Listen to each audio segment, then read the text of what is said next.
Hello, welcome everybody. Today's topic is toddler and preschool tantrums, and I'm Chris Fraze. I'm going to do the introduction and then I will hand you off to Enid. So,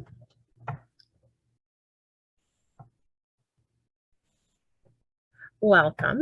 We want to start off acknowledging that the Rehab Center for Children and Sky Center, the building we're located in, is located in Treaty 1 territory on the ancestral lands and traditional territories of the Anishinaabe, Ininoak, Ithinoak, Denesulin, Anishinaabe, Inuit, Dakota, and Nakota peoples, and the homeland of the Métis Nation.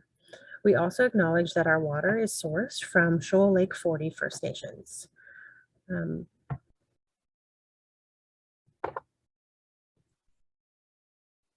Our presenter today is Enid Britton. She's a social worker with the Child Development Clinic, and you will meet her momentarily. You can see her picture along with me here as well. Each of these presentations is modeled on my favorite words of child development, which is a framework that was explored and developed by Can Child. Dr. Rosenbaum and his colleagues have written a paper about it. And what this framework really looks at is participation for children and their families. So it talks about 6 favorite words, all starting with F. We have function. So how kids do things may be a little bit different depending on their skills, but we can let them try and see how they can do things themselves. Family, as family, you're the expert in your child's care and in their needs. And so we want to really listen to you as their family and as their support network and hear what you have to say. Fitness, every child needs an opportunity for fitness, whether they have physical or cognitive difficulties that are making participation a little more challenging. We want to find a way to support that fitness. Friends, it's important that all kids can develop friendships, be that peer friends or support network of friends. Fun is the work of being a child. It's one of the key features, and if we can find the things that our children find fun, then we can help them participate in a way that's meaningful to them. And future is our final word. This word acknowledges that we all have hopes and dreams for our children and that our children have hopes and dreams of their own. And so we want to be mindful of what those goals are and also consider both short-term and long-term goals. So the future is tomorrow, next week, next month, and thinking about how we can support our children in working towards those goals and support them to develop those goals for themselves or with us as supports. So, as I said earlier, this presentation today is about tantrums and in preschool years. And so all behaviors have a function, and tantrums are sometimes one of those challenging behaviors that we experience as parents. So Enid's going to talk to us a little bit more about that in the coming slides. So with that, I'm going to hand it over to Enid. Hi, I'm Enid. I'm a clinical social worker at the Child Development Clinic, and I'm going to talk a little bit about toddler and preschool tantrums. Parents often worry about their children having tantrums. What do tantrums actually mean? Essentially, it's a behavior that's telling you how your child is feeling. Tantrums are normal, although some parents misinterpret tantrums as indicating that their child might be spoiled. Some parents expect their child to be able to be calm and emotionally regulated. In fact, at this developmental stage, we cannot expect a child to always know how to cope with their feelings.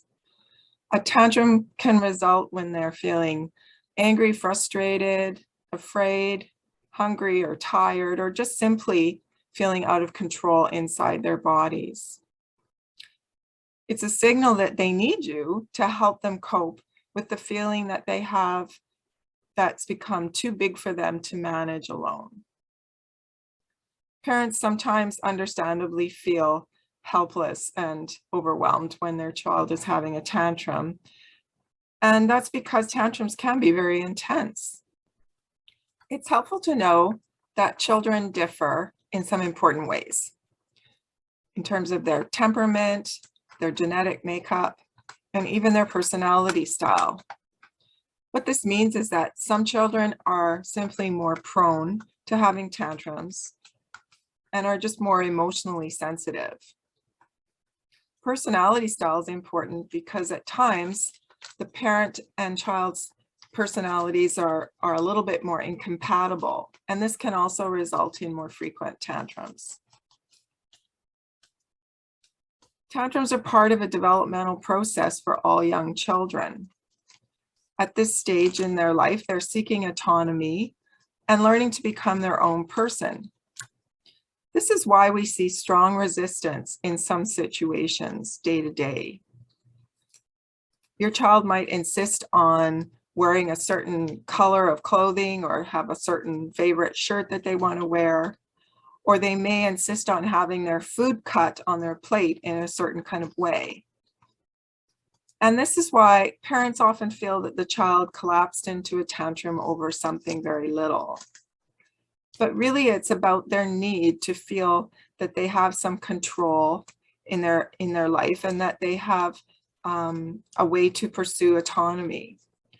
Therefore, parents need to be quite creative in terms of navigating these situations with their child.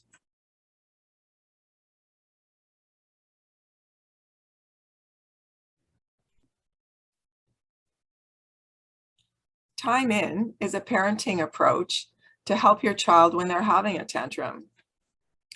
Time in helps children to learn how to cope with big feelings they're having in that moment.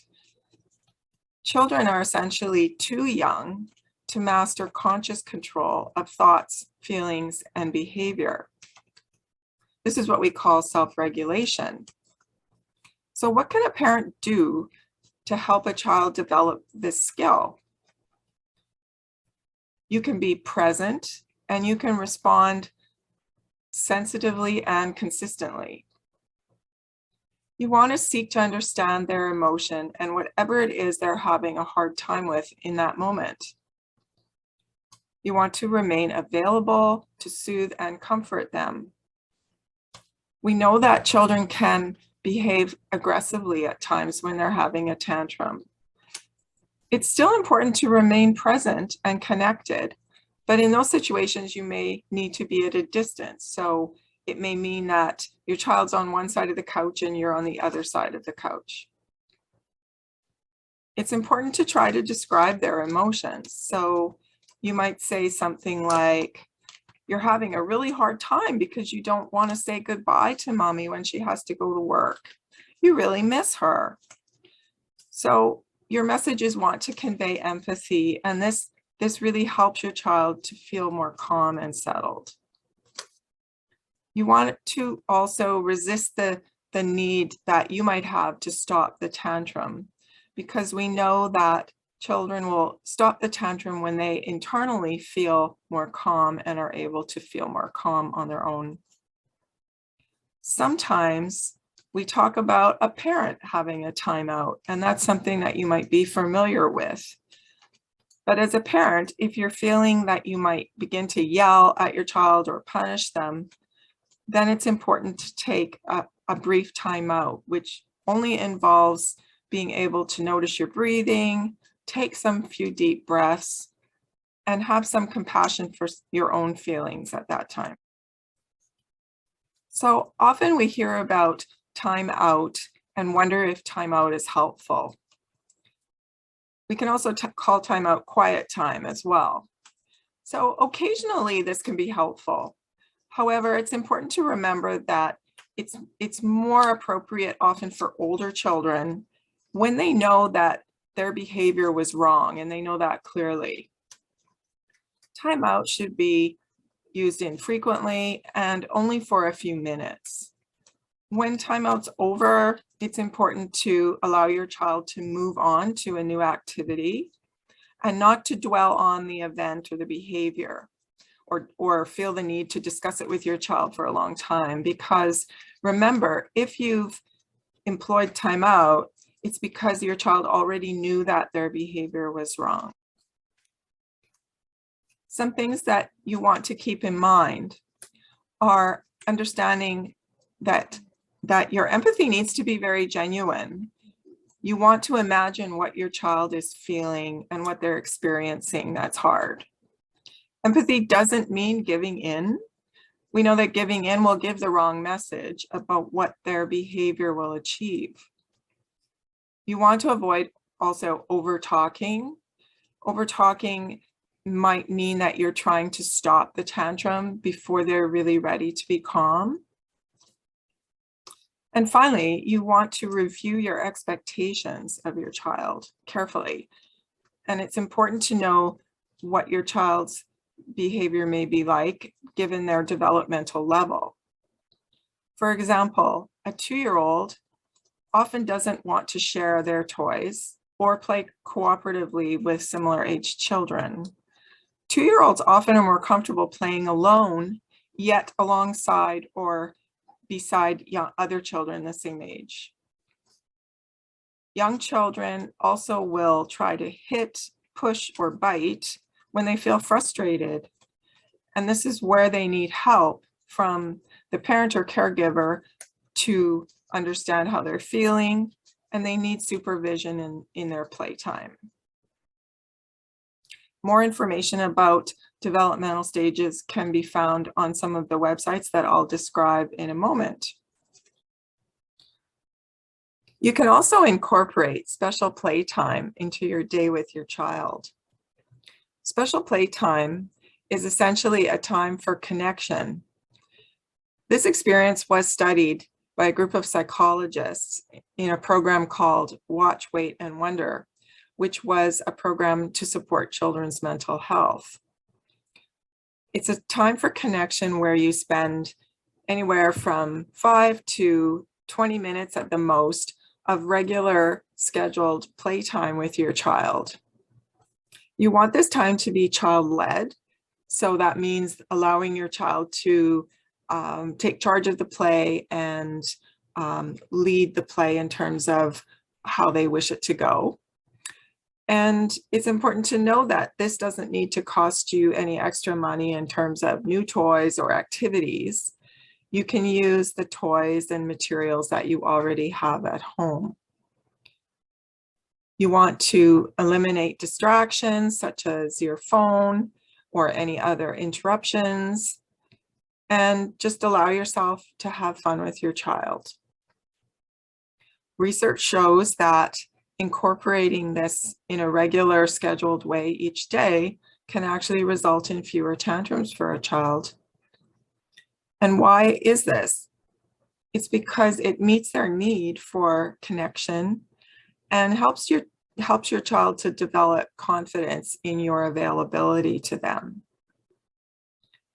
It also has the bonus of giving you as a parent a break from disciplining and redirecting your child as you do so often during the day. You can relax and play with your child. And so it builds your confidence as an effective parent.